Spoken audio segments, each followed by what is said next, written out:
दोस्तों नमस्कार। आज फिर एक कहानी के साथ, कहानी छोटी लेकिन सीख बड़ी और सीख वही महान जो जीवन में उतर जाए। ऐसे ही जीवन को संवारने वाली कहानी। एक मकड़ी ने एक म्यूजियम के कोने पर अपना जाला बना कर रखा था और वहां बड़ी खुशी के साथ उसका जीवन बीत रहा था।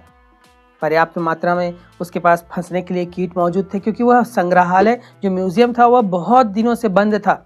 उसका वह जो हॉल जहाँ पर अन्य म्यूजियम वाली चीजें जिनको प्रदर्शनी पर नहीं रखा गया था वहां डाल दी जाती थी। अब कुछ वर्ष पश्चात ऐसा हुआ कि म्यूजियम में और प्रदर्शन के तौर पर रखने के लिए अन्य चीज़ों की जो उस हॉल में रखी गई थी, स्टोर रूम में रखी गई थी, वहां से निकाल कर ले जाने की ज़रूरत हुई। और साथ में उस म्यूजियम के जो हॉल जो स्टोर रूम के रूप में पड़ा था, जहाँ इस मकड़ी का जाला था, साफ सफाई भी करनी प्रारंभ कर दी गई। इसे देखकर वहां उपस्थित कई मकड़ियां वह जगह छोड़कर अन्यत्र चले गए और अन्यत्र जाला बनाकर खुशी से रह रहे थे।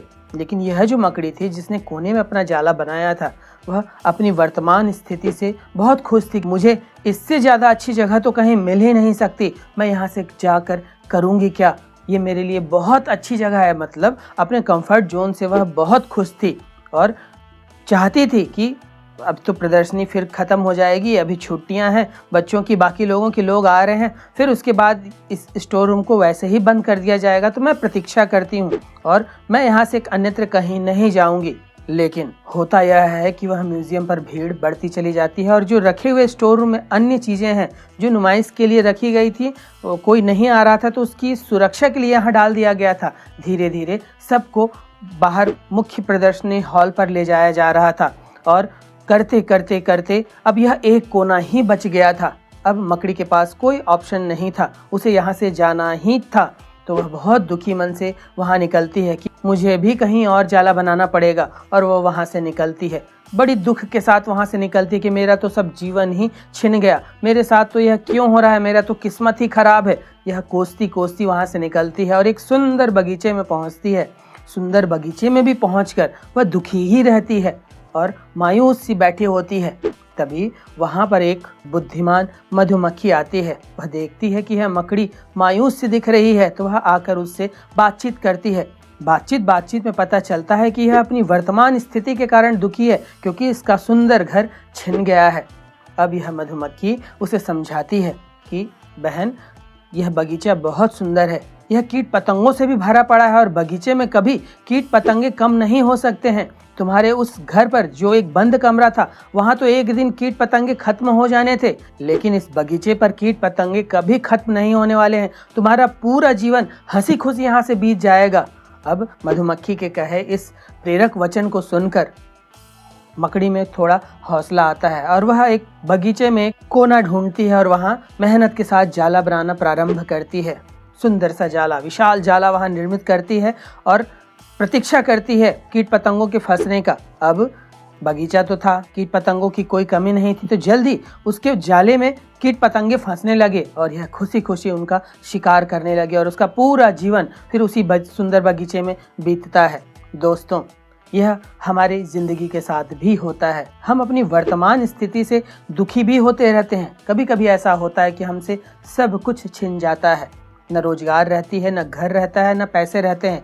लेकिन हम में से कई लोग मायूस हो जाते हैं इस मकड़ी की तरह कि मेरा सुंदर आशियाना किसी ने छीन लिया है, मेरे साथ ही ऐसा क्यों होता है, मेरा तो किस्मत ही खराब है, मैं तो दुनिया का सबसे बदकिस्मत वाला इंसान हूँ। यह भावना हमारे भीतर आती है। हम भगवान को कोसने लगते हैं कि मैंने इतना पूजा पाठ किया, इतना सब कुछ किया, सब व्यर्थ है।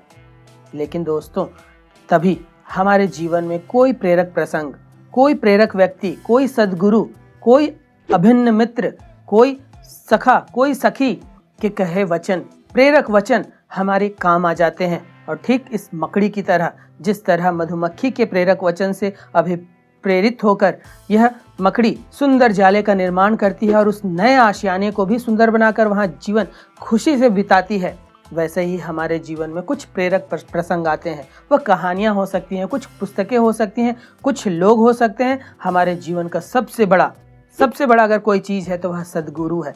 वह हो सकता है, या आपके जीवन में कोई प्रेम हो सकता है। वहाँ से आपको प्रेरणा मिलती है और आप फिर ऊंचाइयाँ ही ऊंचाइयाँ प्राप्त करने लग जाते हैं।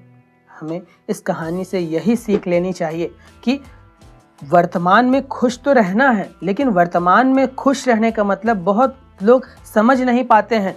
उस वर्तमान में चुनाव भी तो आता है कि क्या करना है और क्या नहीं करना है। और अक्सर ऐसे आध्यात्मिक लोग जो कहते हैं कि जो हो रहा है अच्छा हो रहा है, जो होगा वह भी अच्छा होगा, बिल्कुल अच्छा होगा।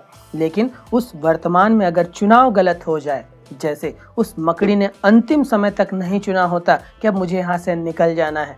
उस स्टोर रूम में कई अन्य मकड़े मकड़ियाँ भी थे जिन्होंने भविष्य का अंदाजा पहले से लगा लिया कि अब ऐसा ऐसा होने वाला है, और उन्होंने तुरंत निर्णय लिया कि अब यह नहीं करना है, यहाँ से तुरंत निकलना है और कोई नई व्यवस्था देखनी है।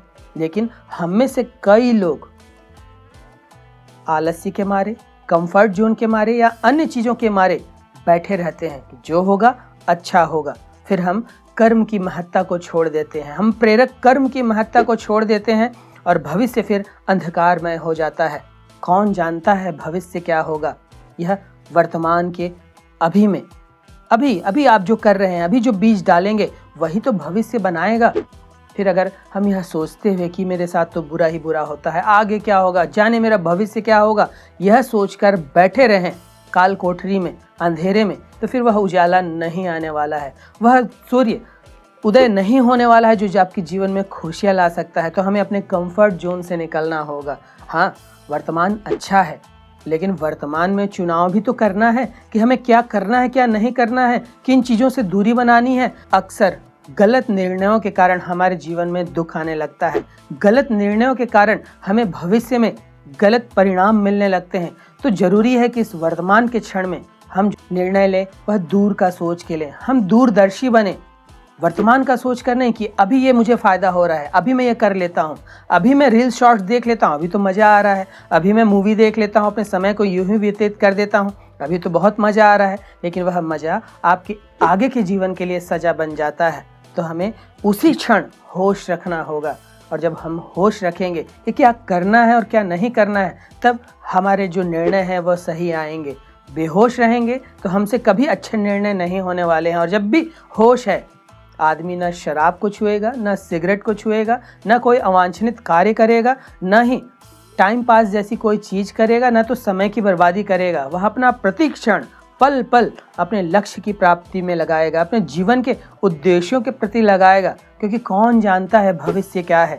लेकिन बुद्धिजीवी लोग, ज्ञानी लोग जानते हैं कि वर्तमान की मिट्टी में ही, वर्तमान के गमले में ही भविष्य का अंकुरण है। तो जो ज्ञानी हैं, जो बुद्धिजीवी लोग हैं, जो समय को पहचानना सीखते हैं, वह वर्तमान को सुंदर बनाते हैं, वर्तमान में सही निर्णय लेते हैं और भविष्य उनका सुंदर, बहुत दिव्य होता चला जाता है।